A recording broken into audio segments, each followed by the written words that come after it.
Good evening, Montana. Thank you for joining us. I'm Amanda Roley. It's right here on 10th Avenue South where about 1 to 3 accidents happen here during rush hour. Searching the south and north side of the river. What they're using right now is thermal imaging to see if they can pick up any body heat from the water. And behind me is the apartment complex where Stratton and the 2 young girls were located. Yeah, guys, and actually if you can see right behind me, you'll see one of the 2 National Guard helicopters that are helping put out the Holter complex. Fire started at the bottom of this hill here, and because it was so windy, pushed the fire up to the top of the hill where 2 homes are located just on the other side. Competitors will have to react to man-to-man contact. They'll first see a man sitting here at the table while not realizing that another aggressor is out of the corner. By using wireless cameras on these robots, technicians can dismantle a bomb about a half a mile away. The Lewis and Clark County Detention Center is well over its capacity it's meant to operate at,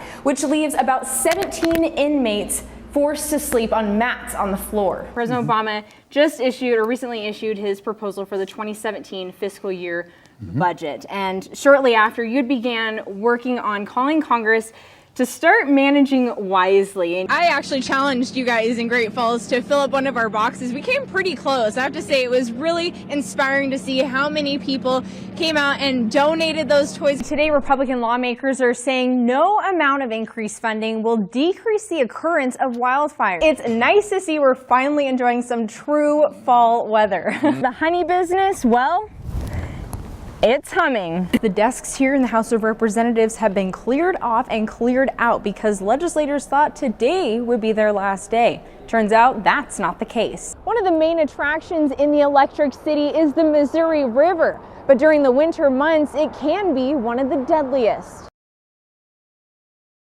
Everyone needs a little sweetness in their life. This is 1 cup. And I'm going to pour it in here. Alma Winberry shares that sweetness across Montana, starting from scratch in her kitchen. Bingo! We're ready. What Alma didn't expect was to meet someone who shares her taste in treats. He came up to me and he said, would you bring me fudge like you did Brian Schweitzer? I said, sure, you got it. For a few years now, Alma's fudge has been in high demand. Everybody stood at my fudge booth and said, it's so smooth. The swooning eyes give them away. And that is how Alma met the governor. Steve Bullock saw Brian Schweitzer that same night that he introduced himself and got my commitment. And he said to Schweitzer, hey, I met the fudge lady today. and Brian Schweitzer said, yeah, I just can't get enough of her fudge. It's since become a regular meeting between the two throughout the year. The fudge lady bakes her smooth, rich fudge, A layer of butterscotch, salted caramel, and then chocolate on top. and travels from Great Falls to deliver her savory treat in person. Oh my goodness, the fudge lady's here. Anytime Alma wants to come in with fudge, of course, gets excited. Now, it's busy every day around here, but you always have time for some good fudge. Oh, I'm good. How you doing? Glad to see you. Look at this. There have been times where Governor Bullock leaped in excitement. I heard, there's the fudge lady. And he turned around and leaped over the couch and came and gave me this big bear hug. Now, I can neither confirm nor deny that level of excitement was here when Alma came with her fudge, so I'll just let Alma's story stay. So the next time you visit the Capitol building and hear someone whisper, the fudge lady, you better grab a spoon. Or not. Amanda Roley, ABC Fox Montana News.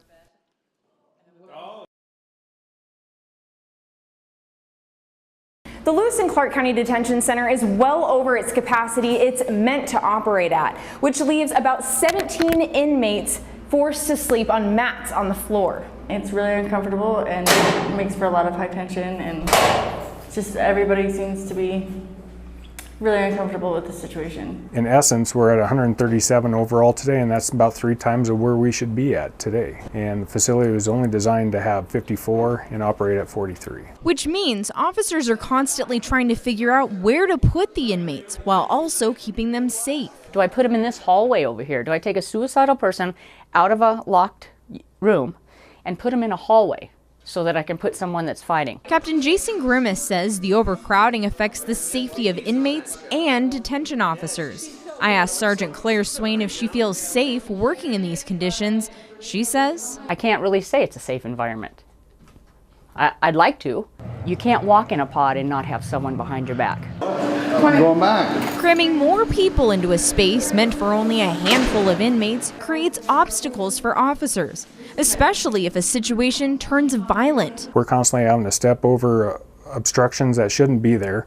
For example, mattresses and other people on the floor. I've seen several fights happen and there's no guard around, no guards show up. Sergeant Swain says officers have been able to manage the overpopulation just by talking, which is important to have when tensions are high. If you treat someone with respect and treat them like a human being, they're going to hopefully turn around and treat you the same way. But with about 100 inmates to one officer, these conversations aren't always likely to happen. The officers are always rushed to get to the next place, and they don't have any time, hardly at all, even to just get the necessities. So it's now up to voters to decide if the safety of inmates and detention officers are worth investing in. Whether it's patrol or whether it's the detention division, your investment is the sheriff's office by approving this. In Helena, Amanda Roley, ABC Fox Montana News. 3, 2, wait! Before the ball drops and you give your honey a New Year's kiss, take a look at these popular resolutions for 2015. Lose weight. Getting organized. Spend less, save more. Enjoy life to the fullest. Staying fit and healthy. Learn something exciting. Quit smoking. Help others in their dreams. Fall in love. Spend more time with family. So those are your top 10 resolutions for 2015, but today I was in downtown Great Falls asking people what their resolutions are for 2016. My resolution would have to be just join the military, the Marines, see where that takes me, and follow my father's footsteps. Continue making my girlfriend extremely happy. Quit smoking. I'm gonna try to get financially stable and go to college again. To change. To change what? To change my actions. I suppose it is to learn to say no, because I'm too nice all the time and I always say yeah. So I should have said no to this, but after this one I'm going to say no anymore. Picking a New Year's resolution is the easy part, but sticking to one, not so much. Forbes magazine recently published ways to achieve your resolution. First, set short-term goals. Instead of making a year-long goal, why not make monthly ones?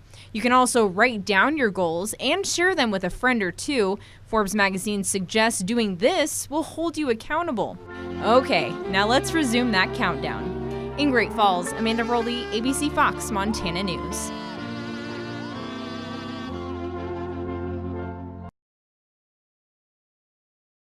Sandy Jones's grandma always knew her son would come home. My grandmother was sure he was coming home right up to the end. She just knew, that she just wasn't going to accept it because that was just the way she was.